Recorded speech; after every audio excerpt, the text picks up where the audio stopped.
Hello दोस्तों। जैसा कि आप सामने देख रहे हैं पादप कोशिका। और मैंने पादप कोशिका का कुछ चित्र इस प्रकार से बनाया है। यदि आपने हमारे चैनल को अभी तक सब्सक्राइब नहीं किया तो सब्सक्राइब कर दीजिए। जैसा कि आप देख रहे हैं आपके सामने पादप कोशिका है।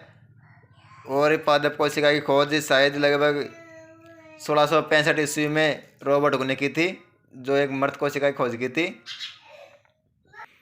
मैंने कुछ इस प्रकार से पादप कोशिका दर्शाई है जो कि इस प्रकार से हैं। और आपको एग्ज़ाम के अंदर लगभग 100% में मिलेगी। जो आपको कुछ इस प्रकार से दर्शानी है और आपको कुछ इस प्रकार से बनानी भी है, क्योंकि एग्ज़ाम के अंदर आपको बनानी है, मेरे को नहीं। जो ये आपको सबसे बाहरी परत दिख रही है इसको कोशिका भित्ति बोलते हैं। और जो आपको ये पेंसिल से कुछ मार्क हो रही है इसको बोलते हैं जीवद्रव्य तंतु। इसके अंदर लाइसोसोम भी होता है। इसके अंदर केंद्रिका भी होती है, केंद्रिका केंद्र के अंदर होती है। केंद्र कला भी होती है, गोल्जिकाई भी होता है, रिक्तिकाई भी होती है, माइटोकॉन्ड्रिया भी होती है और राइबोसोम भी होता है। कोशिका के अंदर जो भरा हुआ पदार्थ है जिसको मैंने इस डॉट डॉट करके दर्शाया हुआ है इसको कोशिका द्रव्य बोलते हैं। और जो आपको दिख रहे हैं कोशिका कला, परोक्सिसोम से रसधानी, यह आपको दिख रही है जो रसधानी है, आंध्र प्रदेश जालिका आपको दिख रही है। इसमें सबसे भारी जो परत है वो कोशिका भित्ति की है। ये है कोशिका भित्ति की परत सेलुलोज और पेक्टिन की बनी होती है। ये सबसे मजबूत परत होती है। यह पेड़ पौधों को बाहरी मुसीबतों से यही बचाती है। कोशिका के अंदर जो भी द्रव्य भरा होता है, जो भी मैट्रिक्स भरा होता है उसको कोशिका द्रव्य बोलते हैं।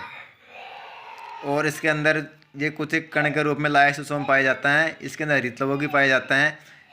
यदि आपको कुछ कोशिका द्रव्य के अंदर और आपको जितने भी कुछ ये दिख रहे हैं रसदानी, पेरोक्सिसोम्स, कोशिका कला, राइबोसोम से माइटोकॉन्ड्रिया, रिक्तिका, गोल्जिका, केंद्रिका, जितने भी आपको कुछ दिख रहे हैं ये सब कोशिका द्रव्य के अंदर ही मौजूद होते हैं। सबसे बाहरी परत को बोलते हैं कोशिका भित्ति और सबसे आंतरिक परत को बोलते हैं कोशिका कला। ये जो आपको दिख रहे हैं केंद्रक, यह परिधि की तरफ मौजूद होता है पादप कोशिकाओं में। लगभग 80% पादप कोशिकाओं में परिधि की तरफ मौजूद होता है, जबकि जंतु कोशिका में यह केंद्रक बीच में होता है, सेंटर में होता है यह केंद्रक। आपको एक बात और बता दूं, ये जो कोशिका भित्ति होती है ये सिर्फ पादप कोशिका के अंदर पाई जाती है और जंतु कोशिका के अंदर कोशिका भित्ति नहीं पाई जाती। इसके बाद में जो आपको ये हरितलवक दिख रहा है यह है हरितलवक। सिर्फ जंतु कोशिका के अंदर नहीं पाया जाता, पादप कोशिका के अंदर पाया जाता है हरितलवक। ये जो हरितलवक है ये सिर्फ पादप कोशिका के अंदर पाया जाता है, जंतु कोशिका के अंदर हरितलवक नहीं पाया जाता। ये आपको अंतर भी लिखना है ऐसा ही जो मैं आपको बोल रहा हूँ। ये आपको अंतर ऐसा ही लिखना है कि भाई कोशिका भित्ति पादप कोशिका में मौजूद होती है, जंतु कोशिका में नहीं होती। हरितलवक पादप कोशिका के अंदर होता है, जंतु कोशिका के अंदर नहीं होता। आपको कुछ इस प्रकार से इसके अंतर भी लिखने हैं। मेरे हिसाब से शायद अंतर आपके 2 या 3 नंबर का जरूर आएगा।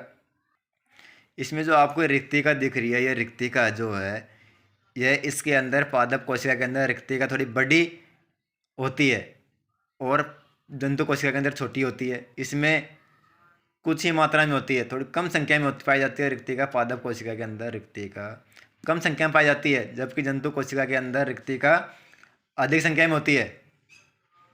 बेटी बोल जो मत है ना, बेटी चुप रही जो है ना, बेटी बोल जो मत है ना, थोड़ी सी बार मत बोले।